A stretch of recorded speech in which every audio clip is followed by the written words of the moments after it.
Ma il peso quanto influisce sulle mie prestazioni da runner? Cari 451, oggi affrontiamo un tema che sicuramente ha toccato i pensieri di tutti noi almeno una volta. Il peso. Il peso influisce sulle prestazioni? Assolutamente sì. Però poi andiamo in profondità per capire meglio che cosa vuol dire che influisca sulle prestazioni e quanto sia importante comunque mantenere un certo equilibrio.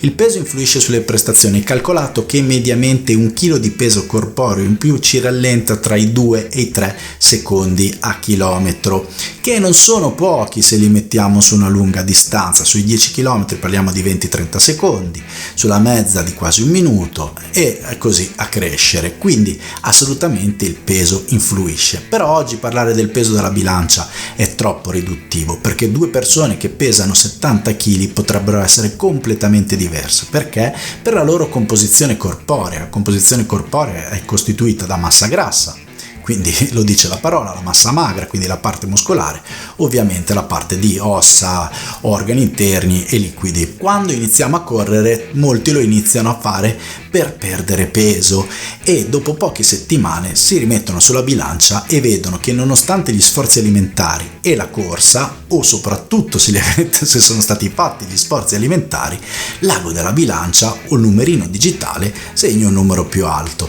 Ne abbiamo parlato più volte sul nostro canale, anzi iscrivetevi se non l'avete fatto, insieme al biologo nutrizionista Nicola Cicognale di questo aspetto. Ci torno sopra velocemente. Iniziando un'attività fisica nuova abbiamo velocemente un aumento della massa muscolare e anche questo porta a ritenzione idrica, quindi è normale all'inizio della corsa, di quando inizio un'attività fisica, aumentare leggermente di peso. Ovviamente questo aumento non deve continuare, perché probabilmente lì scatta un'altra cosa che può succedere purtroppo a chi intraprende uno sport. Siccome corro non sto attento all'alimentazione perché posso permettermi di tutti. Quanti dicono ma io corro proprio per mangiare bene, e mangiare bene significa mangiare tanto e permettermi di tutto. Assolutamente fatelo, godetevi la vita, però attenzione, non pensate che 10 km di corsa equivalgano a una lasagna. Purtroppo la lasagna equivale molto ma molto di più. Ora però riconcentriamoci su massa grassa e massa magra.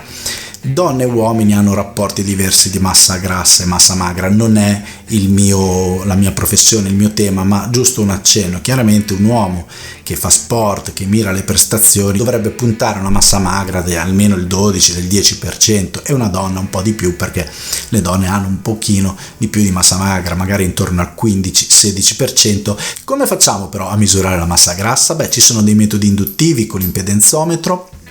Quindi ci sono anche bilanci in commercio che lo calcolano, non so dirvi quanto accurati, oppure andate da un nutrizionista che vi prende le misure delle pliche, le circonferenze, e da lì con diverse formule, ce ne sono diverse, stima il peso, ovviamente stima la vostra massa grassa, la vostra massa magra e quindi la composizione corporea. Ora abbiamo detto che maggior peso ci rallenta di 2-3 secondi a chilometro.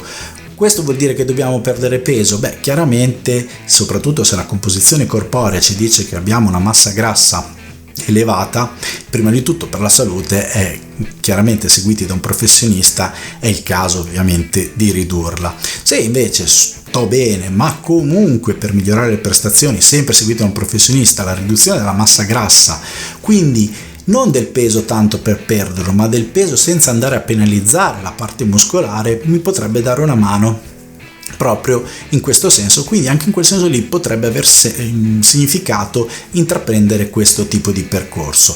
Devo dimagrire all'infinito? Noi sappiamo che ad esempio il V2 Max che utilizziamo come dato tiene conto anche del nostro peso, quindi la perdita di peso lo fa crescere in maniera indiretta, ma noi non vogliamo ottenere dei bei numeri sull'orologio o sui calcoli, noi vogliamo ottenere dei bei numeri semmai sotto il traguardo, e sappiamo che il dimagrimento non deve essere infinito. Se perdo troppo peso, anche se non perdo tanta massa magra, rischio comunque di andare a creare dei disequilibri organici che possono anche portarmi nel tempo a debolezze, infortuni, anche a fratture da stress per il calo di densità ossea. Ci possono essere tanti aspetti, quindi il mio consiglio è di farlo sempre seguiti da un professionista.